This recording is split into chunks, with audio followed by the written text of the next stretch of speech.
বিরতির পর ফিরে এলাম ডেডলাইন ঢাকায়। আমরা আলোচনায় চলে যাব। আমি হাসানুল মনসুর আপনার কাছে জানতে চাইবো যে কাজী ফারুক সাহেব যে কথাটা বলছিলেন যে বিশেষ করে ঢাকা শহরে গাড়ি বাড়ি এবং দ্রব্যমূল্যের ক্ষেত্রে মানুষ এক ধরনের চাপের মধ্যে আছে। তো এই চাপটার মধ্যে মানুষ আসলে এই উন্নতির সত্ত্বেও চাপটা কমছে না কেন, বা চাপের ভিতরে পড়তেই হচ্ছে কেন আমাদের? এখানে দুটো জিনিস খেয়াল করতে হবে যে আমাদের ভোক্তা হিসেবে আমরা কিন্তু মোটামুটি ভাবে আমি মনে করি যে আমরা সবাই একটু নিপীড়িত এই জন্য আমরা একটা জিনিস কিনতে গেলে ফরমালিনের কথা চিন্তা করি এবং এটার কোনো প্রবিধান নাই এটা থেকে বের হয়ে আসা। এখানে আমরা সবাই নিজের স্বাস্থ্য নিয়ে নিজের অবস্থা নিয়ে চিন্তিত। বাসা থেকে যদি আমরা বের হই, আমরা কৃষি করে যাব অফিস, সেটা একটা বিরাট চিন্তার বিষয়। যদি আমার গাড়ি থাকলেও গাড়িটা ঠিক মতো অফিস যেতে পারবে কিনা সেটা নিয়েও চিন্তিত হতে হয়। তো ভোক্তা হিসাবে সবাই আমরা কিন্তু বিপর্যস্ত বিভিন্ন কারণে। টাকা থাকলেও আমরা কিন্তু ওই যে স্বাচ্ছন্দ্য যেটা, নিরাপত্তা যেটা, যে জিনিসগুলোকে আমাদেরকে আস্থা বাড়ায়, আমাদেরকে সুখী রাখে, সেই জিনিসগুলো কিন্তু আমরা পাচ্ছি না। শুধুমাত্র কিন্তু এটা খেয়াল করতে হবে, শুধুমাত্র কিন্তু ভালো শার্ট, ভালো জুতো বা ভালো গাড়ি থাকলেই হবে না। আমি যদি গাড়িটা বের না করতে পারি, আমি যদি রিক্সায় চড়ে যদি হুট খুলে বের ভালোভাবে সুন্দরভাবে ঘুরে না আসতে পারি, তাহলে আমি স্বাচ্ছন্দ্য ফিল করি না।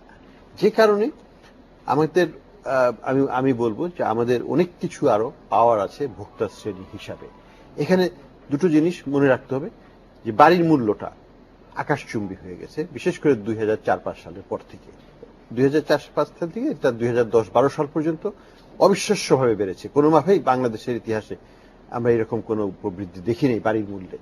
এবং এটা এখন থেমে গেছে বা কিছুটা হয়তো কমের দিকে, কিন্তু যে লেভেলে আছে এটা কোনো অ্যাফোর্ডেবল লেভেল না। বাংলাদেশের কোনো কর্মচারী, অফিসিয়ালই হোক বা প্রাইভেট ব্যক্তি খাতেরই হোক, আমাদের মতো যারা শ্রমজীবী আমরা সবাই, আমরা কেউ এখন বাংলাদেশে চাকরি করে একটা অ্যাপার্টমেন্ট ধানমন্ডি, গুলশান বা ভালো একটা এরিয়াতে কেনার স্বপ্ন দেখতে পারি, বাস্তবায়ন করতে পারবো না। তো এই যে সিচুয়েশনটা, এটা কিন্তু 10 বছর আগেও করতে পারতো। সরকারি চাকরিজীবীরাই তো সেখানে সব জায়গার মালিক। তো এই জিনিসটা এখন সম্ভব নয়।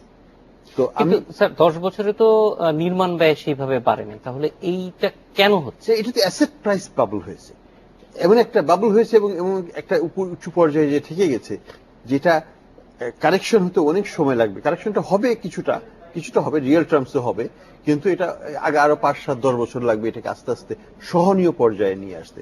আমাদের ভাড়ার সাথে দামের একটা অবিশ্বাস্য একটা মিসম্যাচ হয়ে গেছে। বাড়ি ভাড়া যে দামে হয়, ওই মূল্যটা কিন্তু ওটার সাথে জাস্টিফাইড না এখন, আপনি দেখেন।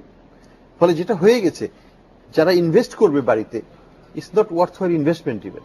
তাহলে পরে নতুন সাপ্লাইটা আসবে কোথার থেকে? আমি যদি ইনভেস্ট না করি, তাহলে আগামীতে, আমি এখনকার কথা বলছি না, এখন এক্সেস সাপ্লাই আছে বাজারে, কারণ এটা আগের সাপ্লাই যেগুলো। কিন্তু নতুন করে একটা বাড়ি করে সেই বাড়ি ভাড়া দিয়ে আমি ওই বাড়ির দাম উসুল করব, এটা যদি আমি ভাবি, আই এম স্টুপিড। কাজে দামের সাথে আমার ইনকামের, মানে বাড়ির থেকে যে ইনকামটা হবে, এটা কোনো সম্পর্ক এখন নাই। এটা আগে ছিল, এখন নাই। ব্যক্তির ইনকামের সাথে একটা বাড়ি কেনার যে সম্পর্ক, তার যে পরিমাণ টাকা লাগবে, সেই সম্পর্কটা সম্পূর্ণভাবে ছেদ হয়ে গেছে। যদি এইরকমই হয় সিচুয়েশন যে বাড়ি কেনার সঙ্গে এটা ইনভেস্টমেন্ট হিসেবে এখন একটা স্টুপিড ইনভেস্টমেন্ট, তারপরেও কেন এত ইনভেস্টমেন্ট হচ্ছে বা হওয়া সম্ভব হচ্ছে? এটার পিছনে কি কোনো কারণ? এটা দুটো কারণ আছে। একটা ছিল কিছুদিন পর্যন্ত যে বাড়ির দাম বাড়ছিল খুব, তো আমি ক্যাপিটাল গেইন হচ্ছে, আমি চাচ্ছি আমি বাড়ি আয় করে আমি লাভ করব। এটা এখন নাই আর, এটা এটা এখন কমে আসছে।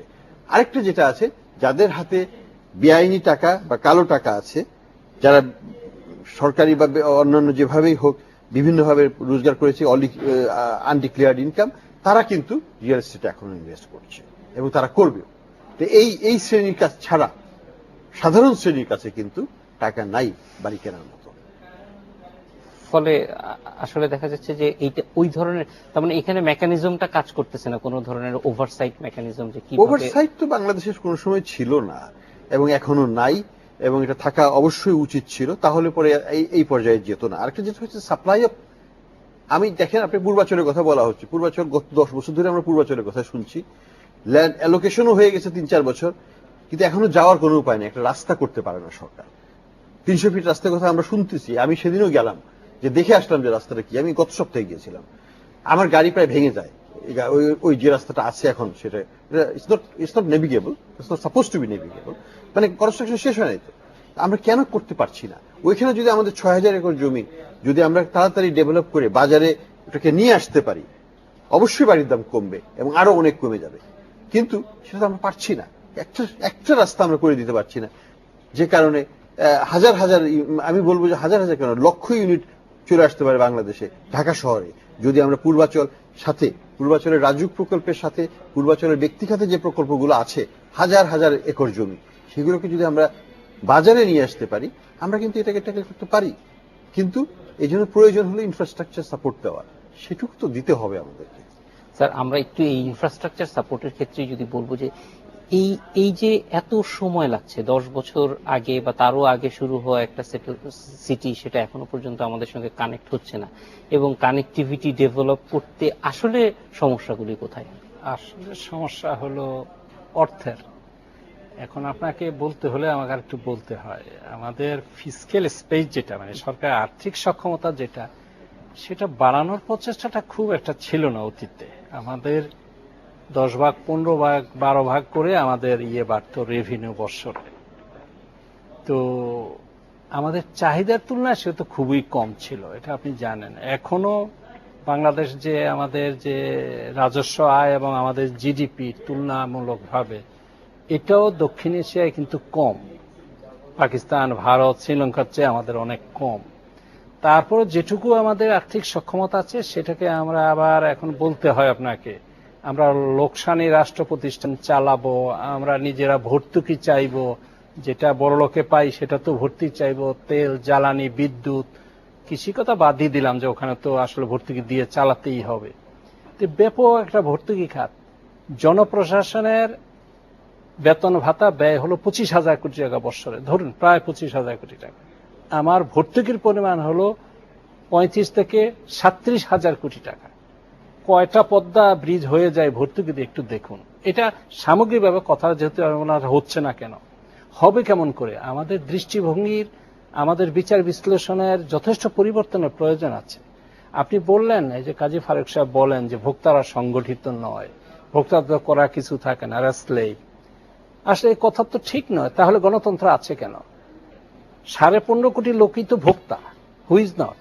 সেই ভোক্তারা 5 বছর পর পর তার যে চাওয়া পাওয়া, এটা প্রতিফলন ঘটানোর জন্য ভোটে এসে যাচ্ছে, তার যে প্রিফারেন্স, এটা রিভিল করার জন্য, জানানোর জন্য। সেখানে কেবল ওই আমি এমপির কাছে গেলে রাস্তা চাইবো, ব্রিজ চাইবো, এটুকুই বলবো, সে তো হবে না।